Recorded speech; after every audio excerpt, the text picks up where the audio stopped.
Hello there, you're watching Bizworld. I'm Anita Wu. The government will soon launch a digital innovation program. Economic Minister Rafizi Ramli said the initiative will help propel innovation within the country's digital economy.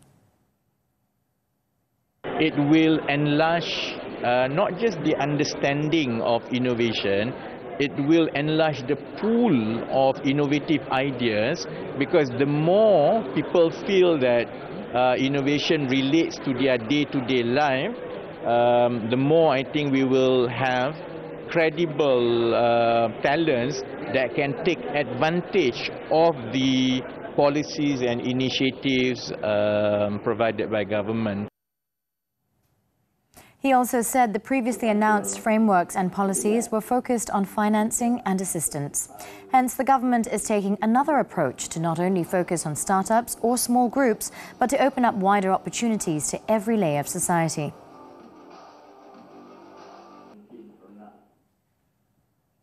The Malaysian Palm Oil Council, MPOC, will continue to engage with the EU to demand changes to the EU Deforestation Regulation, EUDR.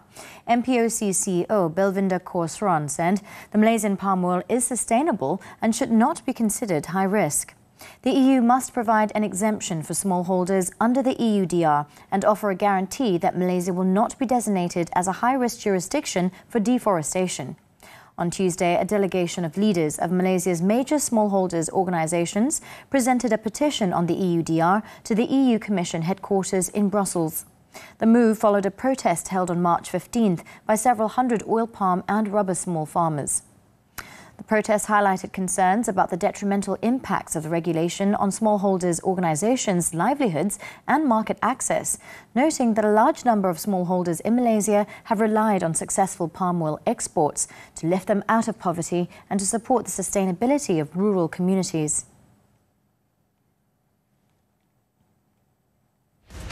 Filling out paperwork, obtaining licenses.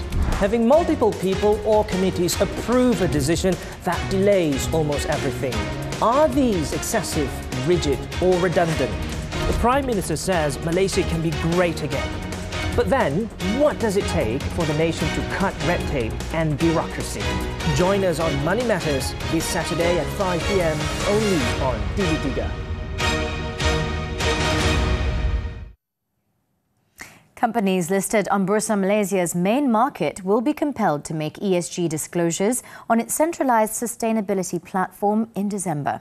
According to Bursa Malaysia's CEO, Datuk Muhammad Omar Swift, to validate the extraction of the platform, an early adopter program will take place starting April for 6 months, with UMW Corporation and Maybank being the pioneers.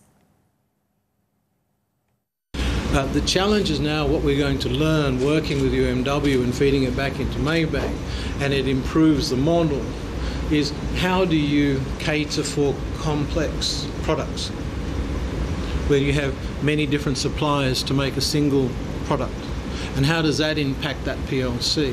And from that learning we'll have other verticals.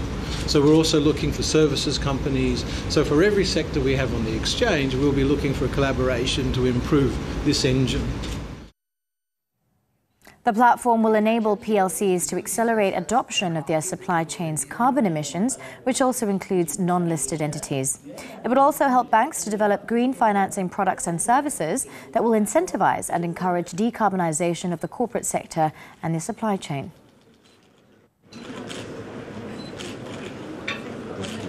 Digital healthcare solutions provider Sancy Berhad made a strong debut on the leap market of Bursa Malaysia at 26 sen per share, a 116.67% increase over its IPO price of 12 sen.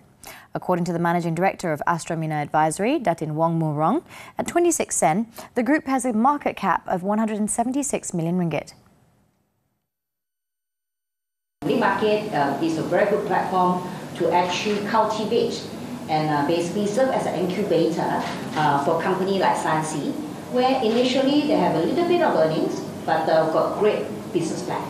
So they need a platform, and find sophisticated investor like Sancy will be able to help us to basically give the comfort to raise the funding as well as grow the industry. Yep.